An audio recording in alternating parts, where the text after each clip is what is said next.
Happy Tuesday. Welcome to today's live where I'm going to speak more about love boundaries and what to do if your friend or loved one is either depressed or suicidal. My name is Luke and I coach executives to get fit and love while making money. And I'm going to share more about what I know as a certified counselor who is trained in how to help and serve those that are facing suicidal ideation and my own lived experiences as a wellness practitioner. Now, especially since we're in these winter months and the spring is right here, right? It is sunny today. I know not every day is a sunny day inside, right?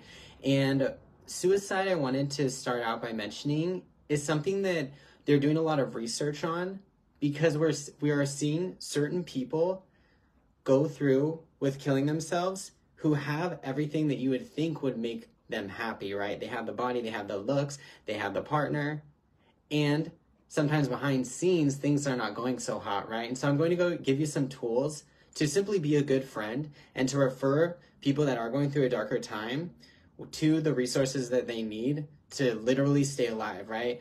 And the first step I wanted to mention, when someone comes to you and they are sharing all of the hard things that are going on in their life, just know that that shows that you are someone that they trust, right? You are someone that they are coming to for help.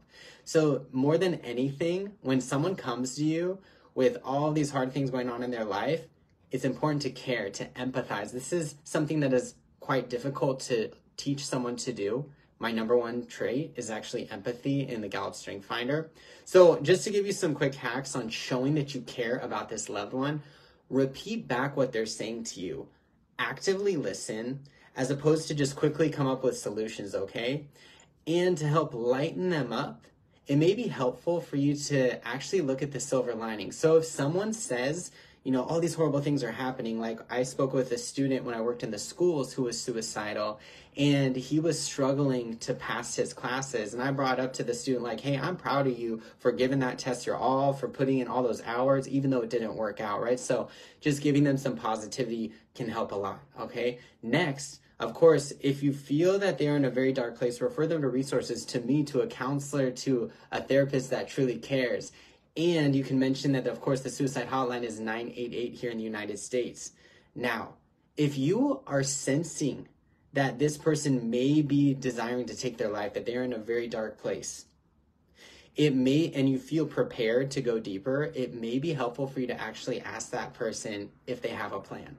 All right. And that can actually help you gauge if what level they're at. And before you say that, before you ask if they have a plan, tell them that I really want to make sure that you're safe. Okay. And that can actually indicate to you how severe this is. And sometimes they're not going to share it with you, but more than anything, just show that you care, follow up with them.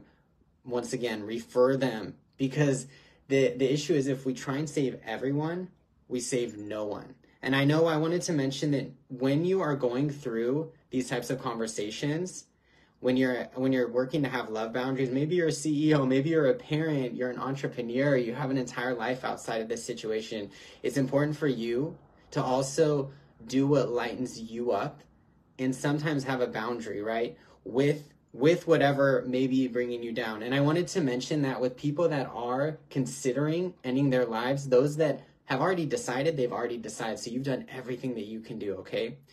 So no matter what the outcome, follow up and ensure that they have all that they need to be safe. And also consider what lightens you up as you have spiritual boundaries with all those thoughts and sometimes people that may be bringing you down.